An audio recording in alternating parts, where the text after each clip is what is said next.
안녕하세요. 법무법인 발일정 고민우 변호사입니다. 오늘은 저희가 법인 파산제가 주로 업무를 수행하고 있는데 대표이사가 갑자기 돌아가신 경우에 그 유족들이나 배우자가 법인 파산을 문의하는 경우가 있어요. 사실은 이제 처음부터 법인 파산을 문의하는 것은 아니고 회사 사정에 대해서 잘 모르고 있는데 이제 어떻게 처리해야 되는지 그거에 대해서 문의를 오는 거죠. 근데 이 문제는 배우자나 유족들의 어떤 상속, 한정 승인을 할 것인지 단순 승인을 할 것인지 상속 포기를 할 것인지 이런 부분이 그 대표자가 돌아가신 분, 그 법인에 대한 뭐 연대 채무가 있는지 이런 부분에 대한 조사가 먼저 선행이 돼야지 뭐 개인적인 부분에 있어서 단순 승인이나 상속에 관한 부분에 대해서 문제를 해결할 수가 있기 때문에 매우 중요한 문제입니다. 그래서 그 대표이사가 갑자기 세상을 떠난 경우에 이런 문제를 해결하기 위해서 법인 파산 절차를 어떻게 이용할 수 있는지 이런 부분에 대해서 간단히 말씀드리려고 영상을 켰습니다.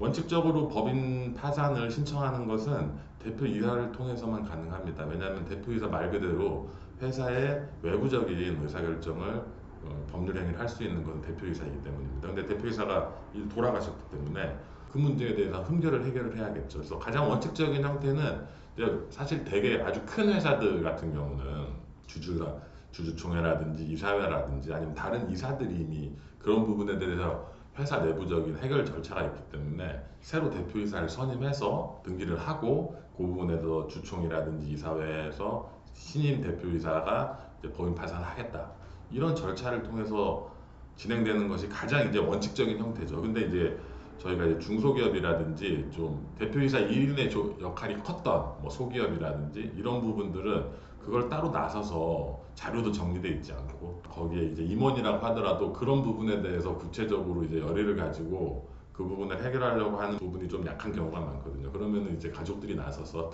이제 대부분의 경우는 이제 배우자가 되겠죠. 배우자가 그 문제를 해결해야 되는 경우에는 보통 실무적으로는 채권자를 통해서 해결하는 경우가 많이 있어요. 그러니까 원칙적으로 이제 법인 파산을 신청할 수 있는 주체는 대표이사 그리고 채권자가 신청하는 경우에 이제 우호적인 채권자를 이제 해야겠죠. 그래서 통상 제가 많이 처리했던 사건들은 이제 법인이 그 대표이사의 친인척들한테 돈을 꿨다라든지 아니면 거래처인데 오래된 거래처에서 이런 사정을 얘기하면은 그 부분에 대해서 양해를 구할 수 있는 분들 이런 분들을 잘 설득을 해서 저희 사무실을 같이 오시면은 그 채권자를 통해서 법인의 대표가 사망한 사실 이런 부분에 대해서 공적 서류가 필요하고요. 근데 이제 재무적인 부분도 당연히 채권도 잘 정리해 놓고 자산이라고 할 수 있는 부분, 회사는 어차피 내부적으로 접근할 수 있는 부분이니까요. 그래서 그런 부분을 잘 정리해서 채권자가 정리하는 형태로 법인 파산을 정리하는 경우가 사실은 대부분입니다.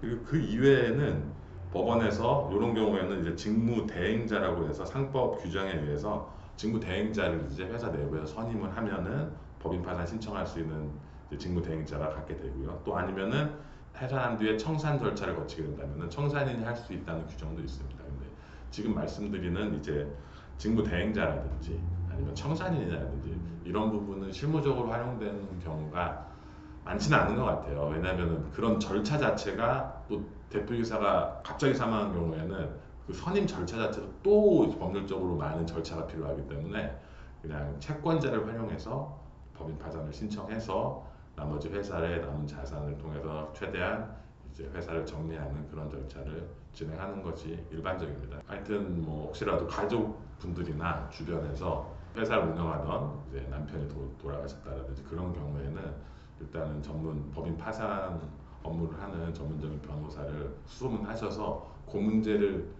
해결해야지만 그 대표자 개인의 재산이라든지 상속에 관한 문제 그런 개인 그 한정 승인, 상속 이런 부분을 선행적으로 해결할 수 있다는 점을 잘 유념하시고 그런 부분에 대해서 오해가 없이 잘 처리하셨으면 좋겠습니다. 이상 법무법인 발일정 노민우 변호사였습니다.